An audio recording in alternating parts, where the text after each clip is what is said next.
धनबाद जिले में अवैध लॉटरी का धंधा खुला खेल फर्रुखाबादी की तरह चल रहा है।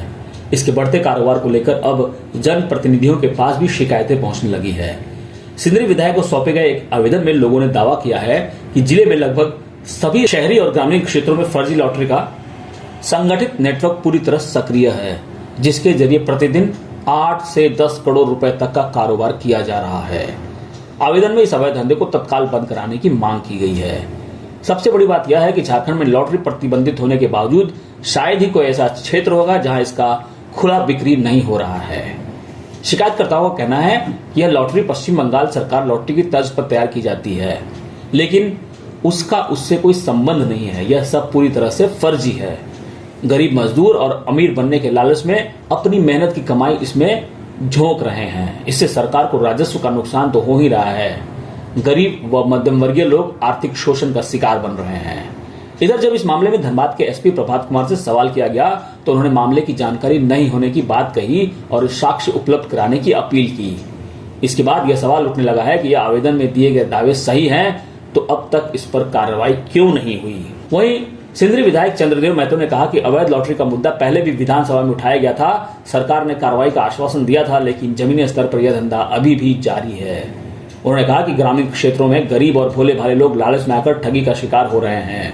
उन्होंने मांग की कि सरकार इस पर स्पष्ट नीति बनाए और जब तक कोई निर्णय नहीं होता तब तक अवैध लॉटरी के कारोबार पर सख्ती से रोक लगाई जाए। साथ ही उन्होंने कहा कि इस मुद्दे को वह पुनः विधानसभा में प्रमुखता से उठाएंगे। सर, एक मामला है सर, पूरे कोयलांचल में खास करके धनबाद शहरों में अवैध लॉटरी के खुलेआम रोड पर ही अवैध लॉटरियां बिक रही हैं।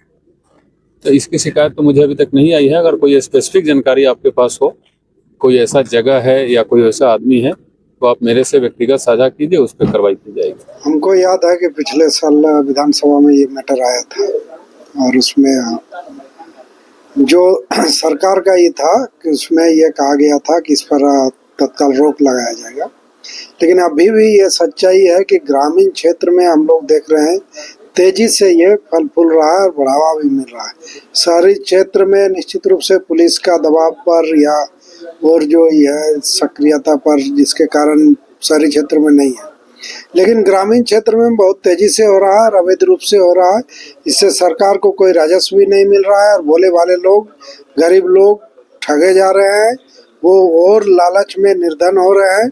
तो इस पर तत्काल रोक लगाया जाना चाहिए या फिर सरकार इसको लीगलाइज करे ताकि राजस्व भी मिले और लोग ठगे नहीं जाए। कहीं कहीं शिकायत आता है कि डुप्लीकेसी भी बहुत बड़े पैमाने पर हो रहा है। तो इस गोरख धंधा को तत्काल अभी रोक लगाए जब तक सरकार इस पर निर्णय नहीं लेता है। पूरी तरह से बंद होना चाहिए। विधानसभा में फिर से इसको हम उठाने का काम करेंगे ताकि हमारे लोग ठगे ना जाए, हमारे लोग बर्बाद ना हो। विधानसभा में इसको मजबूती के साथ रखने का काम। टिकट है, वेस्ट बंगाल में खरीदते हैं। ये बंगाल का टिकट है? ये बंगाल का टिकट है, हम बंगाल से खरीदते हैं, वेस्ट बंगाल में। ठीक है। ये टिकट बंगाल तक मिलता है। ये बंगाल तक मिलता है? हाँ, झारखंड में मिलता है। झारखंड में? हमने पूछा ये टिकट कहाँ का है? हाँ। तो बोलता है झारखंड सरकार का है। अच्छा, झारखंड सरकार का है, झारखंड का है। अब कौन छपा रहा है? आप छपा रहे, मीडिया वाला या दूसरा कोई, या सरकार छपा रहा है?